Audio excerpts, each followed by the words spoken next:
Hi everyone! Welcome to Coffee with Lauren. I'm Lauren. This is my coffee. It's a little cauldron. It's perfect.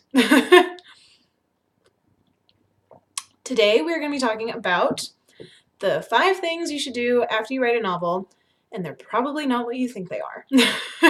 So I've been seeing like a lot of actually really helpful articles about what to do once you finish a manuscript, what to do with queries and agent stuff, and all of these really helpful tips. But they kind of don't take into account the fact that you just did something really amazing and you're probably exhausted. Also, I apologize if you can hear my dog chewing in the background. He has a cow hoof and he's very excited about it. So, my apologies. So we're going to be talking about the 5 things that you do once you finish a novel that don't exert more energy. So, the first one is that you should definitely stand up. You have been hunched over a desk probably for years, at the very least, working on this hunk of material. Stand up, go for a walk, take a yoga class, take care of the, yeah, I have notes. Take care of the vessel that you currently are occupying because it carries your head from room to room. So you should probably take care of it. Moving on. Number 2 is you should definitely celebrate. This is something that gets overlooked so often. People don't think that they should be celebrating this thing because there's so much more work to do. But the thing is that you just did something that hundreds, if not thousands of people will go to their grave wishing that they had accomplished. And you just did it. Possibly for the first time, possibly for the 10th time.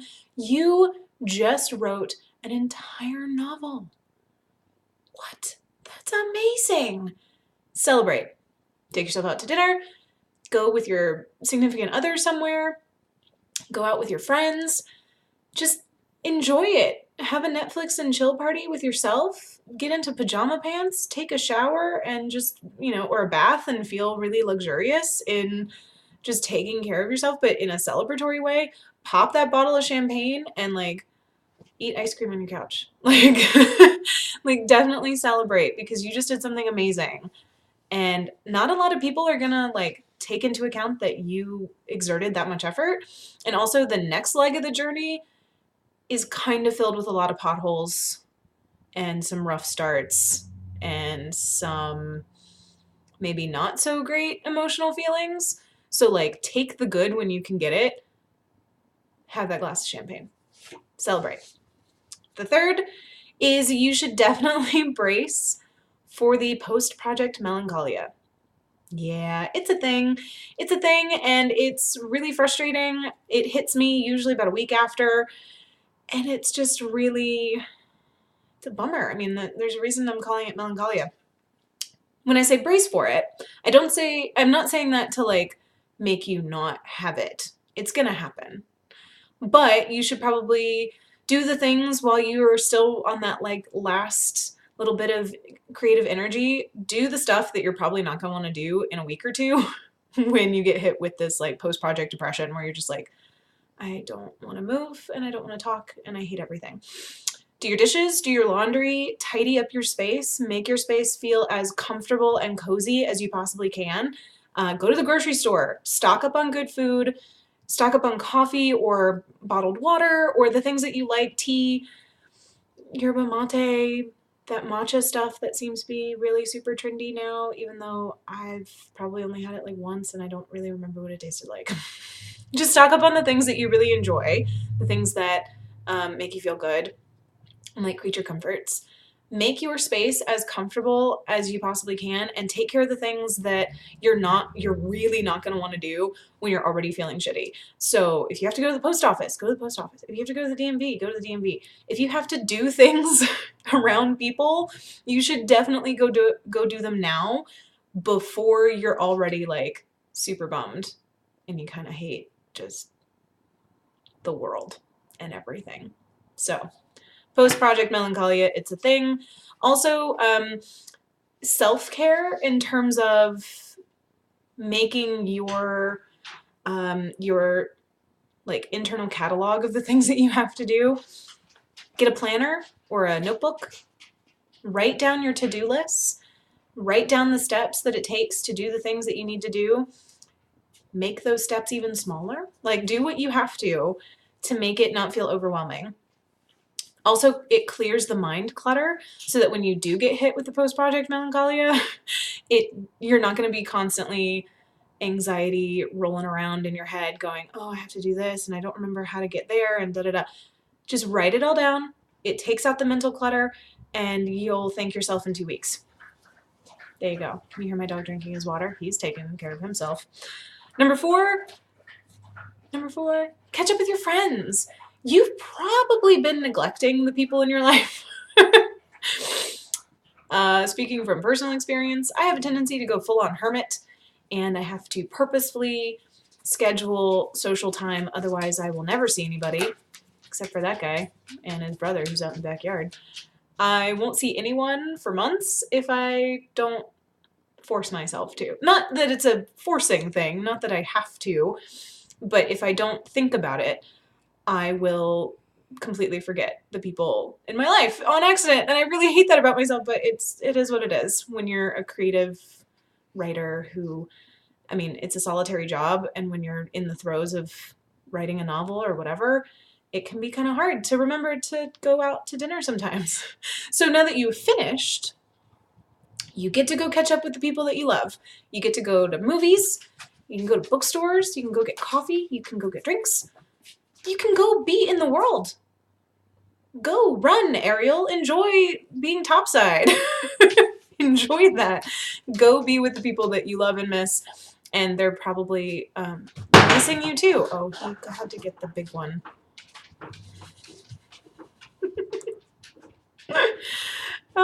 If I had better post-production, I would edit that out, but no, that's real life.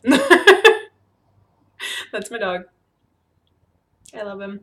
Also, you should definitely check in with the people that you love, because they're going to have to love you through the next steps of dealing with your manuscript, which are all like super soul sucking. So definitely like go check in with them. And also like go listen to their drama. Like go listen to the stuff that's going on in their lives. Kind of remind yourself that like, you know, you have connections and you've probably been in your own head for so long that it'll be nice to hear somebody else's Tinder dating horror stories. And number 5, do not read your draft. Do not. Don't do it. Don't step away from the computer. Put your laptop in a corner. Turn off all your electronics. Go dark. Do not read your draft. It will bite you in the butt. It'll butt you in the butt? Sure. It'll bite you in the butt if you read your draft before at least a couple of weeks. I like to wait an entire month. This last time when I finished Children of Lilith 2, I couldn't give myself a full month, but I gave myself 2 weeks. And those 2 weeks were really, really important before I started editing and really digging deep into the rewrites and all that kind of stuff. 2 weeks at least. Put it in a drawer. Close the Word document. Don't even open Word. Don't even allow yourself. 2 weeks before you open that document again to look at it. I'm serious. If I even feel with my spidey sense that somebody has just finished their novel and they're about to go that same day and try to edit it, I will show up in your mirror like Bloody Mary and I'll just glare at you. Can you hear my dog? So one's inside, one's outside. The one outside is strangely louder than the one inside. Life with pets is great. I love them. They're amazing. Don't read your draft. Instead, like all that mental space that you're taking up, I'm trying to get him to not. I don't even know what they're doing. I'm really sorry. This is not, again, if I had better post-production, I'd just edit this out. But this is real life. So, whoops, you can just fast forward. Instead of reading your draft, which you're not going to do, right? You're not going to read your draft, right? You're not reading your draft, right? Put the draft down. Put it down. Put it away. Close the Word document. Don't do it. Instead of doing that, watch the movies that you have been wanting to watch but are like outside your genre and would have messed with your flow. That's me speaking from personal experience. I can't watch or read outside of my genre when I'm writing. Otherwise, it messes with me. Consume the media that you have been wanting to consume for so long but couldn't. So read all these books, watch these TV shows, remind yourself why you tell stories, because again, like I said, the second leg of this journey is going to be really intense. It's going to kind of be soul-sucking. It's going to hurt on different levels. Yeah, it's hard. It's just hard. It is worth it, but it is hard. So you need to remind yourself of why you became a storyteller in the first place. You need to remind yourself of why you enjoy doing what you do. Otherwise, you're never going to want to do it ever again. And that's just the fact. Them's the facts. So you have to take care of your mind, take care of your body, take care of your friends. Please go feed your pets, and do not read your draft. Serious. I'm watching you. I see you. I'm watching you. Imagine this face showing up in your mirror at 2 a.m. because I felt you read your draft before 2 weeks. I'm looking at you. I see you. Yeah. Don't do it. So those are the 5 things that aren't really that energy expending and that don't have to do with editing or agent querying or any of that stuff that a lot of people like to talk about right after you finish a novel, when in reality you have to take care of you as a human being and as a spiritual being, and you have to bathe. You gotta go take care of yourself. You can focus on the other stuff later, but take care of you first. So with that, I now get to do, so because I have so many amazing patrons on my Patreon page, patreon.com/coffeewithlauren, find me. I'm doing shout outs at the end of the videos because you guys deserve it, and you guys are being so supportive and so amazing and lovely, and I wouldn't be here without you guys, so I'm really, really excited. So this month we have Clara W, Daniel J, Sojo, no last name, Janine W, Izzy J, Ashley SP, and Rachel R. You guys are so amazing. I love you all so much. You guys have been so generous with your time and your support and your money, and it's just really making things flow so much easier, and I love you guys so much, and I'm really excited to meet more patrons. If you like these videos, if you want early access to these videos, you can find me on Patreon again, www.patreon.com/coffeewithlauren. These videos go up early for certain tiers of patrons. You also get access to like a ton of stuff. Like I can't even list it all. There's so much that I offer, not just writing tips, but also life hacks, spirituality stuff. I do tarot readings for people. I talk about tarot. I talk about spirituality. I offer discounts, and there's just so much. Just go look at the page. Like there's just, I can't even list it all. I don't even remember.